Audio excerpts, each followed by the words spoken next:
हा पवार परिवारामधूनच करा आणि एनसीपीच्या विलीनीकरणाबाबत पवार कुटुंबाचं म्हणणं विचारात घ्या असं भाजपच्या केंद्रीय नेतृत्वाला राष्ट्रवादीच्या नेत्यांना निरोप द्यायची सूत्रांची माहिती.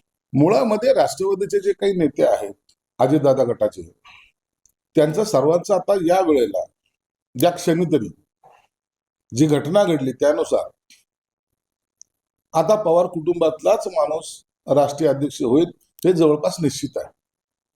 आणि म्हणून भाजप काय किंवा आम्ही काय, आम्ही त्यांच्या भूमिकेला समर्थन देणार आहोत. म्हणून आता राष्ट्रीय अध्यक्ष हा त्यांच्या कार्यकारिणीमध्ये काय ठरवतो माहित नाही, परंतु मला वाटतं हे पवार कुटुंबातलाच आज राष्ट्रीय अध्यक्ष हा होईल. स्थानिक निवडणुकांमध्ये जिल्हा परिषदामध्ये तुमच्यावर आरोप करते, तुम्ही गदावादी, तुम्ही लोकाधिकार, तुम्ही फसवणूक, अतुल सावे असं म्हणतात. भाजपने काय बोलावं, काय निवडणुकीमध्ये काय प्रचार करावा हा त्यांचा विषय, परंतु इतके सफाईनं स्थानिक नेते खोटं बोलतील याच्यावर माझा आता विश्वास बसत नाही, पण आता ठेवावं लागेल. अशा पद्धतीने वक्तव्य करणं योग्य नाहीये. मी त्यांना पुन्हा विनंती करतो. आणि जर असंच केलं तर आम्हाला जर बोलावं लागलं तर मग ह्या नेत्यांनी काय काय गडबडी केल्यात हे वरिष्ठाच्या कानी मी निश्चित टाकेल. राज्यात आणि केंद्राच्या तिजोरीत ठणठणाट आहे आणि याचं खापर लाडक्या बहिणीवर पडलं होते असं नाना कुटुंब. लाडक्या बहिणीच्या मुळे तिजोरीत खणखणाट आहे असं म्हणणं चुकीचं आहे. ही योजना आम्ही अत्यंत विचारपूर्वक सुरू केलेली आहे आणि माननीय एकनाथ शिंदे साहेबांनी सुद्धा सांगितलंय की ही योजना आम्ही बंद पडू देणार नाही. देवेंद्र फडणवीस साहेबांनी सुद्धा सांगितलंय आम्ही बंद पडू देणार नाही. म्हणून आम्ही तिजोरी कशी भरायची याचा निश्चित प्रयत्न करू, परंतु लाडकी बहीण योजना बंद होऊ देणार नाही.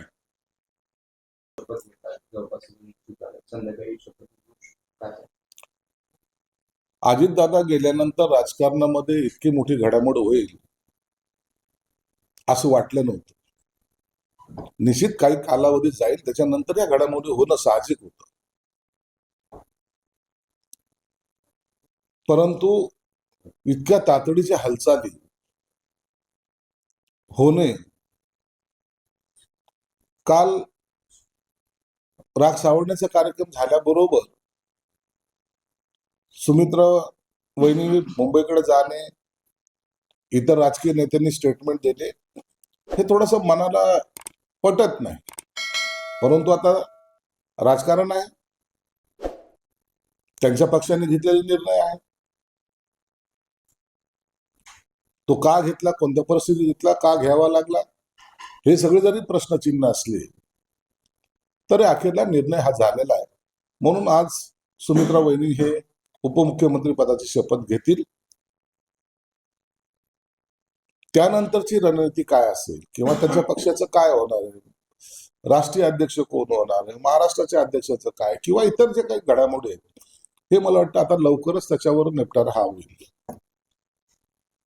एक अशी टीका होती यार की अवघे 2-3 दिवस इतकी सगळी नक्की राजकारण काय होतं, काय होतं, प्रत्येकाची हीच भावना आहे की पवार म्हणजे शरद पवार आणि सोबत.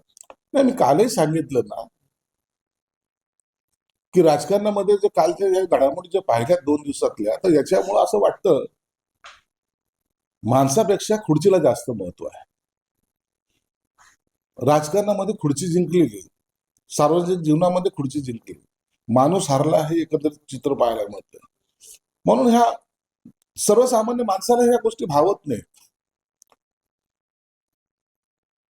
दुखवटा सुद्धा शासकीय दुखवटा 3 दिवसाचा, तो संपण्याच्या आधी हे सर्व निर्णय होत आहेत. मला वाटतं हे जर वैयक्तिक विचाराल तर हे व्हायला नको होतं. थोडा कालावधी हा गेला पाहिजे होता. ही सर्वसामान्यांची भावना मी या ठिकाणी व्यक्त करतो. 2 एनसीपी एकत्र यावी या दादांची इच्छा होती आणि आमची इच्छा होती. अजितदादा पाटील चर्चा झाली होती, मात्र आता या चर्चेला खंड पडलाय असं शरद पवार. अजितदादा हे राष्ट्रवादीचे सर्व होते.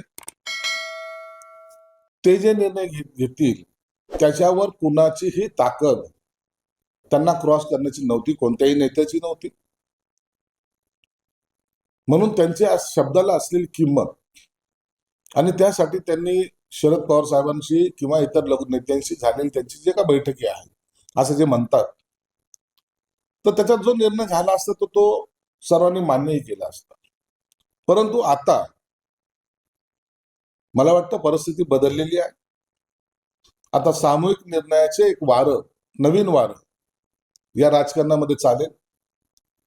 म्हणून कदाचित शरद पवार साहेबांनी आता याच्यात खंड पडेल अशी शंका व्यक्त केली. सुमित्रा पवार शपथ घेणार हे माहीत नाही, तो त्यांच्या पक्षाचा निर्णय आहे. तत्कालीन पटवर्धनाच्या पुढाकाराने निर्णय होत असेल असं शरद पवार म्हणाले. त्यामुळे त्यांची नाराजी स्पष्ट करायची. शरद पवारांनी जे सूचक वक्तव्य केलेलं आहे ते जर पाहिलं तर मला वाटतं या सर्व राजकारणातल्या घडामोडीमध्ये शरद पवारांना विचारलं गेलं नसावं. त्यांचे असलेले राजकीय सल्लागार, पक्षाचे असलेले नेते यांनीच ठरवून घेतलेला हा निर्णय आहे.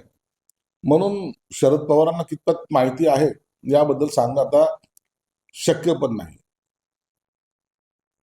फडणवीस काल म्हणाले की जे काही निर्णय असेल राष्ट्रवादी तो मान्य असेल. तुमच्या पक्षाची भूमिका काय?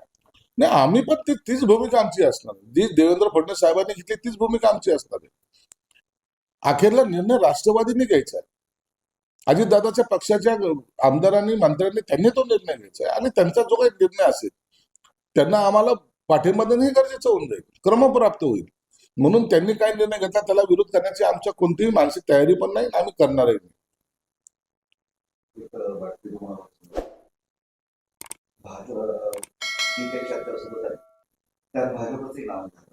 शरद पवार म्हणतात भाजपसोबत जाण्याचा संबंध नव्हता. दोन्ही राष्ट्रवादी एकत्र आल्यावर भाजपसोबत सत्तेत जाणार का असे प्रश्न पडले असतील तर त्या पक्षाचं नाव आमच्या चर्चेत येण्याचा संबंध नव्हता. म्हणजे दोघे एकत्र येणार आहे त्याच्यावर त्यांनी प्रश्नचिन्ह उपस्थित केलं. मग आयदर पवार बाहेर जाणार किंवा शरद पवारांचा भाजपचा संबंध नव्हता असं. दोन्ही राष्ट्रवादीचं एकत्रित यायची ही पहिली त्यांची भूमिका होती. त्याच्यानंतर काय निर्णय घ्यायचा ही दुसरी टाइम होता. म्हणून पहिले एकत्र यायचं का ह्याच्यावर चर्चा घडलेली आहे. परंतु मला असं वाटतं की त्यात भाजपचा संबंध असण्याचं काही कारण नाही. परंतु एकंदरीत जर ते एकत्र आले असते तर निश्चित ते एनडीए सरकारमध्ये आले असते, महाराष्ट्रामध्ये महायुतीमध्ये त्यांनी आले असते आणि त्याच पद्धतीचं राजकारण पुढे चाललं असतं.